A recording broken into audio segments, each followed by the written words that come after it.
In the dead of night, a rookie cop was stationed at a routine checkpoint.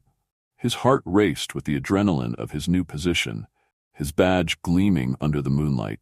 Every car that passed through the checkpoint was an opportunity for him to prove himself, to show that he was capable of upholding the law with the power bestowed upon him.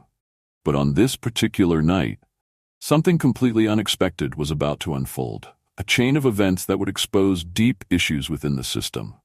As a black vehicle pulled up, the rookie cop's nerves were on edge. The driver, calm and composed, presented his ID and spoke politely. But in his haste to impress his senior colleagues, the young officer didn't take the time to read the name on the ID properly. His training, his instincts, everything in him screamed caution. This was a moment he'd been prepared for, or so he thought. Without even giving the driver a proper chance, the officer's mind raced with suspicion. His inexperience got the better of him as he demanded the driver step out of the vehicle. The man complied, showing no resistance, but what the rookie cop failed to realize was that the person standing before him was no ordinary citizen. He was Chief Harrison, a high-ranking officer who had served in the force for over 25 years, a man revered and respected by many. But in that moment, none of that mattered to the rookie officer, blinded by his own assumptions and unconscious biases. With a firm grip, the rookie slapped handcuffs on the chief, who calmly asked, "Do you know who I am?" Instead of taking a breath to assess the situation, the young officer doubled down on his mistake, stating, "I don't care who you are. No one's above the law." At this point, a crowd began to gather around the checkpoint. A few bystanders recognized the chief and began whispering amongst themselves. Some even pulled out their phones to record the incident, sensing that something was off. The tension thickened as one of the senior officers at the scene finally stepped in. "What are you doing?"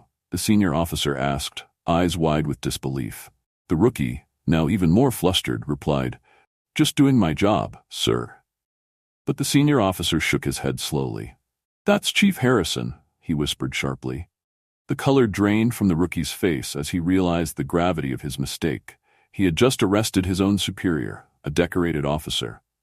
The entire checkpoint fell into an eerie silence as the rookie scrambled to apologize. Chief Harrison, maintaining his composure, said in a low voice, "Son, you should have paid closer attention."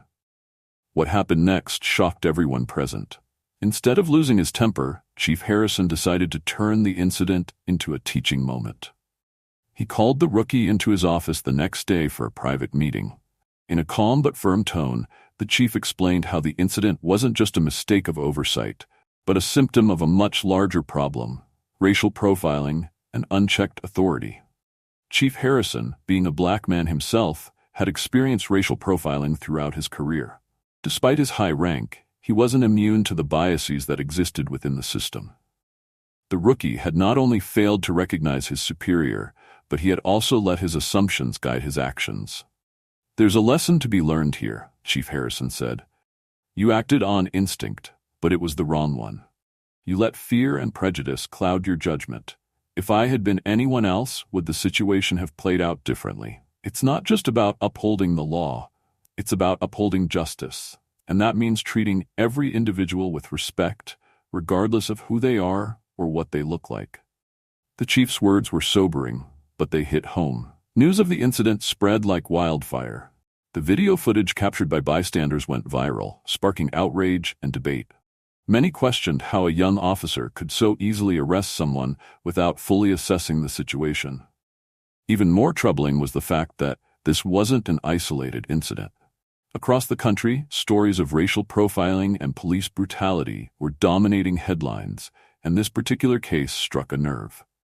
The police department launched an internal investigation to review the rookie officer's actions. There were calls for him to be suspended, and some demanded that he return to the academy for additional training. The community was divided. Some argued that the rookie should be given a second chance, noting that everyone makes mistakes, especially when they're new to the job. Others, however, saw this as a prime example of how deeply ingrained biases can be in law enforcement, and insisted that stronger actions needed to be taken. This incident opened the floodgates for a much-needed conversation about the broader issues within the police force. Police brutality, racial profiling, and excessive use of force had been under scrutiny for years, but this particular case brought to light the importance of proper training and education for rookie officers. Chief Harrison, rather than seeking punitive measures against the young officer, decided to advocate for a new initiative. He proposed mandatory training sessions that focused on de-escalation techniques, racial sensitivity, and the importance of empathy in policing. His belief was that young officers like the rookie weren't inherently bad. They were simply a product of a flawed system that needed reform.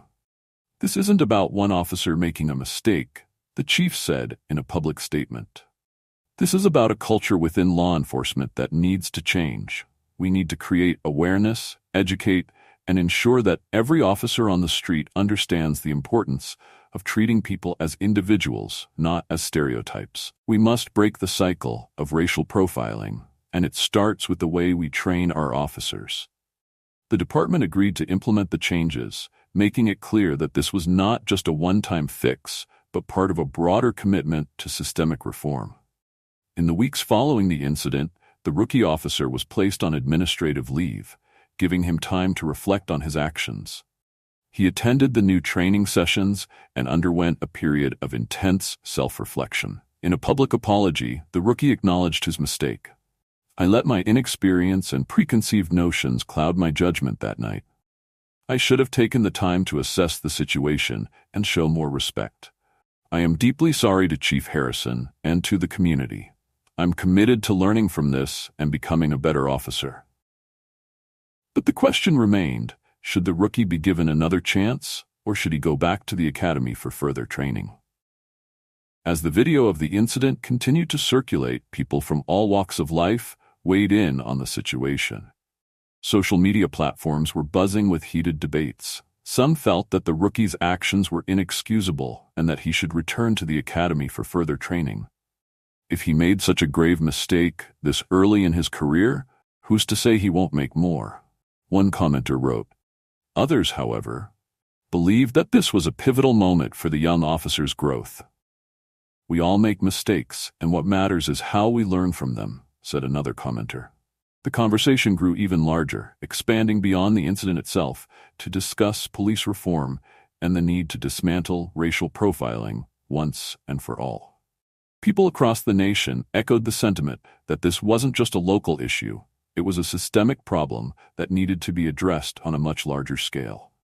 In the end, the police department decided to give the rookie officer a second chance, but with strict conditions. He was required to undergo extensive retraining, including sensitivity and de-escalation courses. Additionally, the department committed to making Chief Harrison's new training initiative a permanent part of their program for all new recruits. The rookie's every move would be closely monitored, and any further slip-ups would result in immediate termination. Chief Harrison continued his fight for reform, using this incident as a catalyst to push for greater awareness around racial profiling and police brutality. His message was clear. Change wouldn't happen overnight, but every step toward a more just system was a step worth taking. This story isn't just about one rookie cop making a mistake. It's about a system that allows these mistakes to happen in the first place. We must ask ourselves, how many more incidents like this need to happen before real change is made? How many more individuals will be profiled, mistreated, or worse because of unconscious biases? If you've watched this far, leave a 100 in the comments section because you are type of person that likes to finish what they started. Remember to like, share, and subscribe to get notified whenever we drop new videos. Now back to the story. And now we turn to you, the viewers. Do you think the rookie should have been given a second chance? Or should he have gone back to the academy? Is enough being done to stop racial profiling and police brutality? Let us know your thoughts in the comments below, and don't forget to like, share, and subscribe to keep the conversation going. Together, we can push for the changes we need in our society.